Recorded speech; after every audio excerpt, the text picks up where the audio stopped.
Even NASA was racist in the 60s? What's the deal?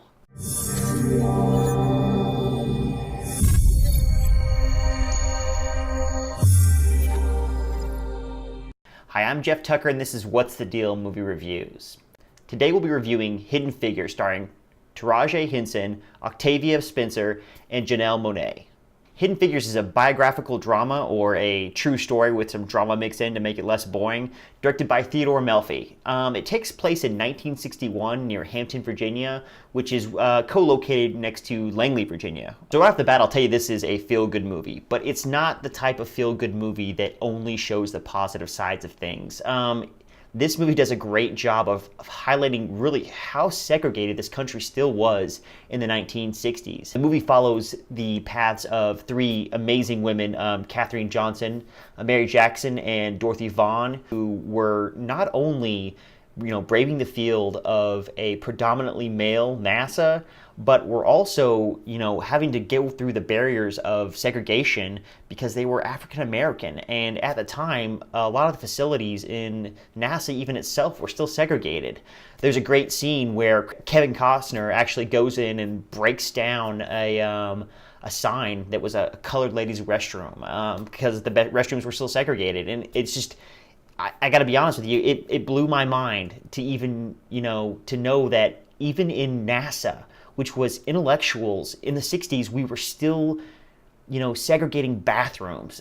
It's honestly, it's a bit disgusting, but it's good though, because if you just sweep things like that under the rug and you don't ever go back and revisit them, we'll forget those lessons from the past that are so valuable. What's interesting in this movie is that it's taking place during the really heated part of the space race between the United States and Russia. And if you don't know, Russia actually leaped ahead. They got the first object into space with Sputnik. Then they got a dog into space, and they sent the first human into space. And Americans were flipping out. It looked like they were just going to pull ahead, and we were going to just fall farther and farther behind. And what really people don't realize is that the space race was really the culminating point of the Cold War. A lot of people will make draws and connections to other things, but I mean, if you've seen the movie Interstellar, well, obviously that's a fictitious movie, but there's a part in it where it talks about how the Russians were bankrupted by our space program. There's some truth to that, though. The Russians were not able to keep up with our spending, and a great majority of that was going into the space program. The Russian economy just simply couldn't keep up. So honestly, these women were not just, breaking down racial barriers and pioneering into a space which was dominated by men. They were literally helping defeat the Soviet Union and beat back communism. So the story revolves around these three women and their contributions towards getting the first manned American flight into space. I thought they did a great job in showing how integral they were in actually doing the mathematics and working the computer and working with the engineering in order to get that first capsule into space.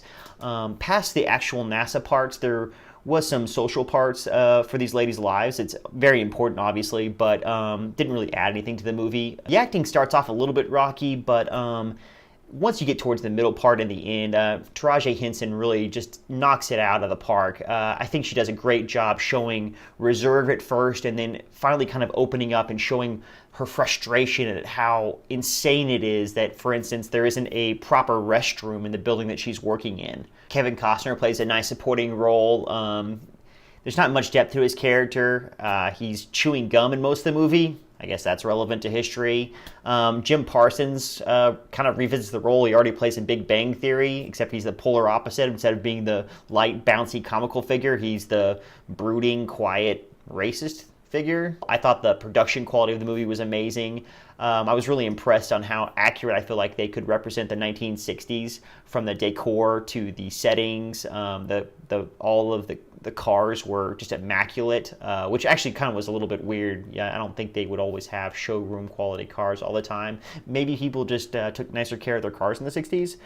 I thought Hidden Figures did a great job in showcasing the struggles these women had to go through, not only to just provide for their families, but to make their contribution to our country. And for that, I, for one, am eternally grateful.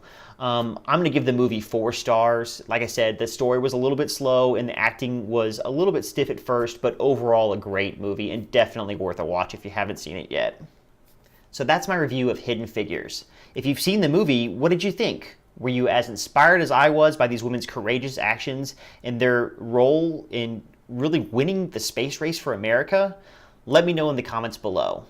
If you liked the review, feel free to like and subscribe. I'm Jeff Tucker. This has been What's the Deal Movie Reviews. Thanks for watching.